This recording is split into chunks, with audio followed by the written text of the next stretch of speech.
Hello everyone, welcome back into this channel, and today I want to share the tutorial how to set up or change your Telegram profile on iPhone. So first thing we're gonna do is go into the Telegram profile, and after that just open it. Hold on, and now then go into the settings button. You can see here there is a previous picture that you used before. If you want to change it, just go to edit, and now you can click this set new photo, and now you can select more photos.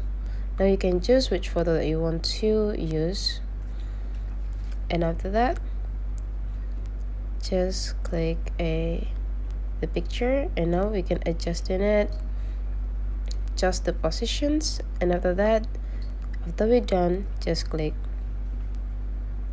Now your profile picture is already changed to the new one.